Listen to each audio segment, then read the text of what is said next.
The Trump team came out and just made a massive announcement regards to crypto. Great news, everyone. Along with ADA and XRP both moving up, but who's going to hit the dollar first?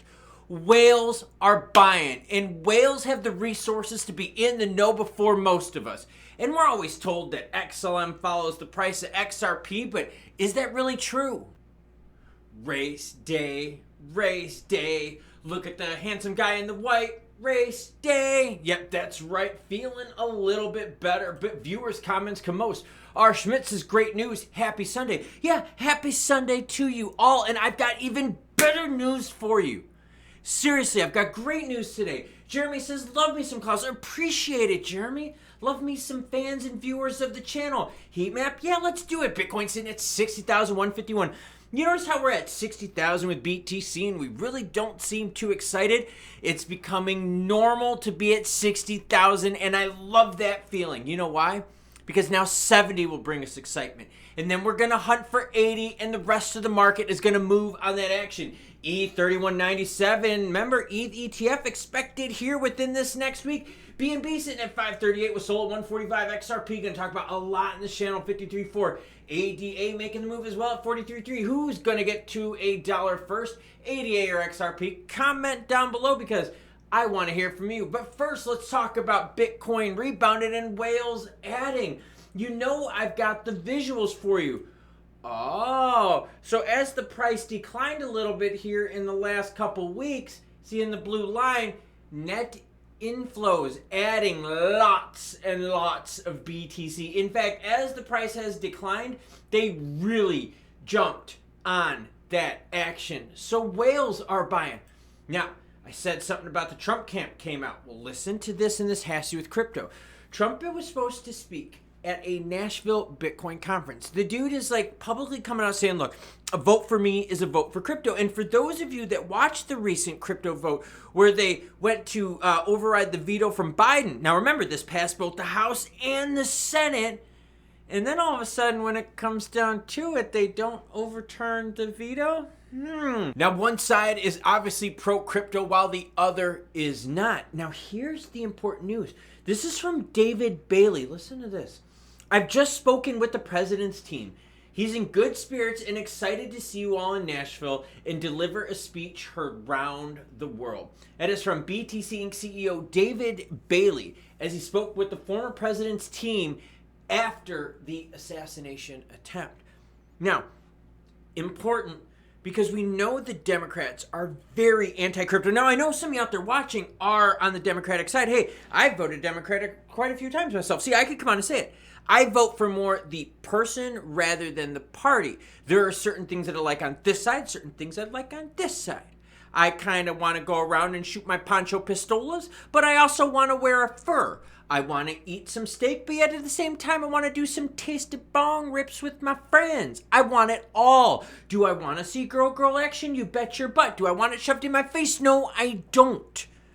I'm what's considered a moderate. I'm actually more of a federalist than anything. But pro-BTC, pro-crypto Trump is still on course because he knows how important it is for him to get the crypto vote. Seriously, think about that, everyone.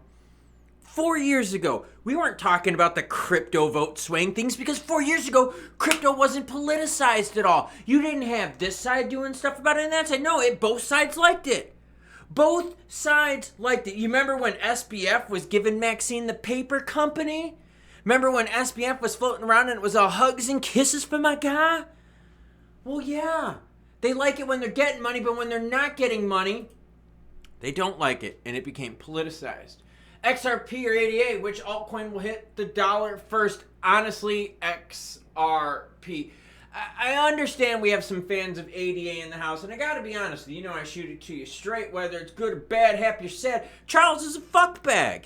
Sorry, language warning. But if you haven't figured it by now, this channel is a little bit on the raunchy side. Charles is a piece of shit, and people don't want to support pieces of shit. That's why ADA sucks ass at 43.3. All right, XRP will easily get to that. Now, in terms of holding it, hard to tell, because let's talk about that right now, price action, okay? I've got up XRP on the screen, and I've got it now for the last 3 months, okay? And the reason I want to highlight this is because this is the highest price we've seen in the last 3 months, the pump that we saw over the last couple days. Now, I want you to look at the chart right here, okay? This is the last 7 days, and this is obviously the healthy movement, right? People buying into the Torres action. Now, I'll be honest with you. What gets me here is thinking, okay, how much of the market is going to sell off on the Torres verdict pump, right? Are you going to have half the people take some profits at 70 cents? 65 cents, 80 cents like the previous, or is this going to go past that and actually hit the dollar first? And see, what's interesting is people are saying, well, XLM always follows the coattails of XRP. So now let's find out if XLM is riding on the coattails. And don't worry, we're going to get back to XRP price, but here's XRP over the last 7 days. You can see that big pump right there, and now let's switch on over to XLM, and ooh, looks very similar. So XLM's chance of making the move has to do with Torres as well. Think about that. XLM success not based on anything that SDF does, but now it has to deal with the success of XRP. So let's swing it on back to XRP because I know most of you in the house are XRP fans. Torres pump. Let's talk about it, okay? I am nervous that with the Torres pump we are going to have some sell-off. I'm a little nervous about that. I'm a little nervous that if we don't get something juicy here soon, that this action that we're seeing garnered up right here over these last several days is going to fade out. People need action, and they need action all the time. And that's why you always have to look ahead. Okay, so you've got Torres action right now, but once the Torres action is over, is that when XRP can actually start moving? When things can happen, once the case is behind you? For anyone in the viewing audience that's ever been divorced, right, or that's ever been in a lawsuit, okay, if you lose, it sucks. But you know what? Once it's over, it's over.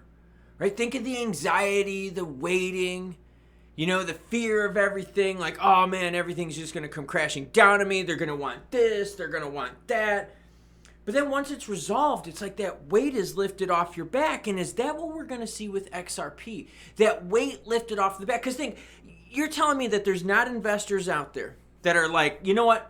We're going to sit on the sidelines because it's too risky of a play right now because we don't know what's going to come out with the Torres verdict. You know there's people on the sidelines that are purposely not getting into XRP, that like XRP, that are sitting there going, it's too rich for my blood, and hey, no harm, no foul. That's okay, because just because something's good doesn't mean it fits you at the time, right? Doesn't mean it doesn't fit your risk tolerance. But think about that. When you finalize a divorce, when you're done with the lawsuit, when you finally put your 2 weeks notice in at work and you're like, fuck you, bitches, I am out. Well, I'm out in 2 weeks, so maybe I shouldn't say that, but you get my point. Once you make that decision to leave that crappy ex and all that kind of stuff, you feel better. Energy, you feel more alive. Yeah, are you beaten down a little bit? Sure, because it sucks. But that uplifting spirit with that junk off your back just gives you that oomph to keep going. So we have to ask ourselves, after Torres, then what? Is that when XRP has the chance to really start moving? Or is it then it's like, well, wait a minute now. XRP is not going to be in the news a lot. It's not going to be all popular and hip. Because think the biggest pump that we've seen with XRP had to do with the court case. So if we didn't have the court case, you wouldn't have that massive pump. But then you also wouldn't have had the potential price suppression. A lot for you to think about here at the end of this video. I am trying my best to recover because I did the Death Pepper Challenge. And yes, I did finish the race, but my body is totally beat up. Blew out both sides of my groin, my upper, like the upper part of my groin. Oh, really, really bad. It forced me to run on the fronts of my feet, like kind of like on my tiptoes, like the balls of my feet. Which then the problem right there was what everyone started rocking my calves because I only could push off on my calves because I couldn't do full strides. And then that's how that works. It's problem solving. Ultra running and the problem solving and how we deal with problems, how we deal with adversity, and how we dig deep is something I'm covering on my second channel, which is up on the screen right now, along with a training video for my 100K mountain race that I got coming up. So no, it's not only heat races and all that kind of stuff. I do other dumb things too. I'll catch you cool cats later and let me know what you think about Trump saying, screw it, I'm still attending the conference. Pro crypto, my guy.